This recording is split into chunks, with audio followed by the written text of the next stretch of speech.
Welcome, folks. I'm Jabby Kaway, joined by Chara Kirk. What's up? We're looking at Marvel Studios' Miss Marvel, the official trailer from Disney+. Thanks so much for joining us. Please hit that subscribe button, bell icon, all notifications, and vote this up to let YouTube know you're enjoying what you're watching.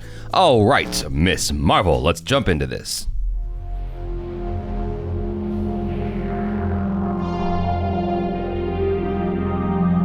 It's cute. Okay, so first off, I just want to say, I get it. You get what? High school. Kamala. Another adventure shirt. Cute. She thinks I'm some kind of weirdo. You are a weirdo. Boys. Excuse me? Yeah. You're kind of on my shirt. Sorry. But you're staring out the window in your little That fantasy was a cool land. shot. Yeah. Kamala, hey, already? Really? Come on, like, Do I have to figure out my whole future before lunch, or is there like... Maybe they're right. I spend too much time in Fantasyland. That is not you. It's not really the brown girls from Jersey City who save the world. That's a fantasy too. did something happen to you? No, why? Did you hear something? Kamala? Hey. What does it feel like? Cosmic. I always thought I wanted this kind of life, but I never imagined any of this. Do you know what you are?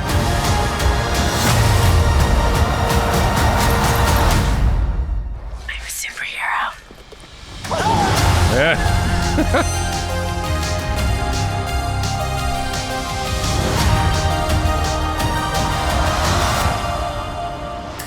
What's that song? It sounds so familiar. It's The Weeknd, Blinding Lights. Okay, gotcha. Yes. Yeah, well, hopefully it doesn't screw us in terms of being able to share our reaction. It sounded like a really good pick for this trailer. Yeah. You know, it really went with it. It, gave it that nice, fun vibe. Yeah, definitely. I mean, I really liked the way in the beginning of the trailer, they really made it look like it was a comic book, and it was very cute, like the font and the speech bubbles and all of that. I wonder if that is also what it's going to look like in the show, or if it was just put there for the purposes of the trailer. It didn't look like it was there too much. It looked like it was just there a handful of times. Yeah. But, I mean, maybe that is part of her persona. I don't know anything about Miss Marvel. Like, this is completely new to me. I am learning about her through this trailer and, like, through the mentions of her in the breakdowns that we look at and whatnot. It looks like something that's really, really fun for kids. I do wonder how this will appeal to adults, because this is, a major part of the next stage for Marvel, Yeah. because, like, the teen Young Avengers, like, this is an area where I'm just like, okay, I'm just going with this and seeing what happens next. You know what I'm saying? But yeah, I mean, it seems like a really, really cool thing for kids to sort of, because I know what it's like to be that girl. You know what I'm saying? Not as a girl, but like as a dude. Yeah. And in high school, because the only person I could look up to in high school was like Bruce Lee and Jackie Chan, Yeah. But like there was no superheroes that looked anything like me. That wasn't a thing. And so to be a kid who's brown or Asian or whatever, to finally see superheroes that look something like you. I mean, I know we've been slowly getting an introduction of them. Kamal Hassan and I didn't like that movie though, but Kamal Hassan? Not Kamal Hassan. Kumail Nanjiani. Kumail Nanjiani. Yes. They all look the same. I'm just joking. Kumail Nanjiani in Eternals, right? Like that he's one of a few that we're starting to see roll out, where it's these ethnic superheroes, and it's cool for people like myself who are now growing up getting to see that, because we've got Shang-Chi as well. Yeah, sure. That's an obvious one, right? Yeah. I should have said that first. What I'm saying is, in high school, I didn't have those kinds of superheroes to look up to. I didn't feel like I did. If everyone looked like white or black, if you watched Static Shock or something, or Blade, or with respect to that, I think that this is a super cool idea. I might be aged out of it. It doesn't really feel like it's talking to me anymore. It's more like maybe the kid in me, but it feels like it's really, really aimed at that young audience. I'm like, cool, good for you guys. But I don't know that I could watch like that for myself, if that makes any sense. You know what I mean? Yeah, I mean, I'm sure for us, there's going to be connections to the MCU at large, and it's going to bridge certain storylines and stuff like that. So, yes, I imagine it would be essential watching. But, like, I enjoy the kind of coming of age stuff, how cute it all looks. To me, this trailer was just like, it was just so delightful. I couldn't help but have a smile on my face, and I really appreciated you know, at least from what I'm seeing in the trailer, I appreciate the portrayal of her family and her culture, because it's like, you know, it's just a thing. It's just that this is my life. Like I go pray at the mosque.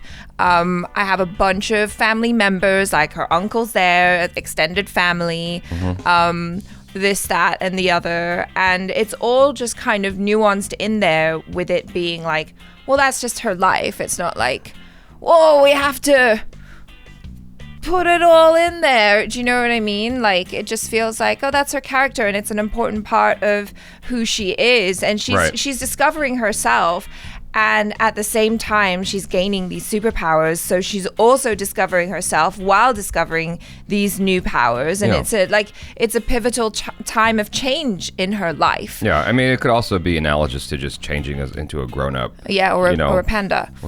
Yes. Yeah, we did just see that. Much in the same way that we sort of got fascinated with the Greek culture, even though that wasn't really Greek culture, but in My Big Fat Greek Wedding, you know, like, I think that seeing that stuff, it's like, oh, it's just like, oh, as a white person, because I'm half white, right?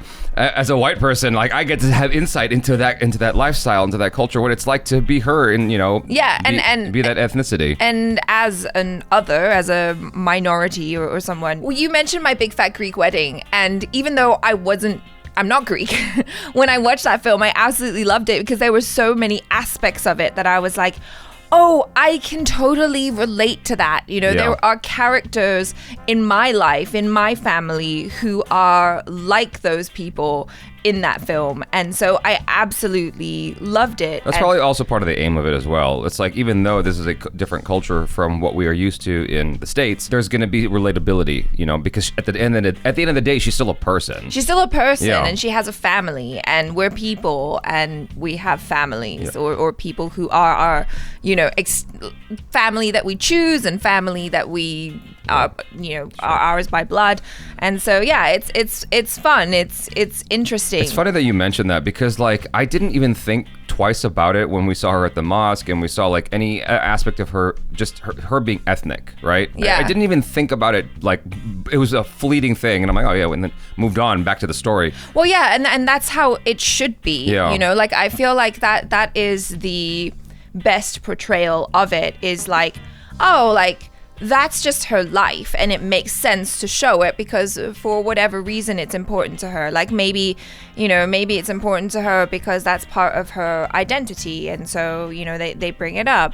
Or maybe it's something that she's kind of trying to, you know, find her own way away from, or something, you know. I guess the only counter argument, if I had to try to come up with one that I haven't really seen, and I'm wondering why at this point now, because we saw her in a mosque, right? And that's part of her culture and her identity. How come we haven't seen that for the white side, where we see them at church? Have we seen that much? I guess Daredevil, we saw, you know, there's a whole Catholic element there, but it doesn't come up too much as far as I can tell. Like, religion is often left out. And that also depends on the person, right? Because like, how many friends do we have? And that could just be because of the circle that we choose.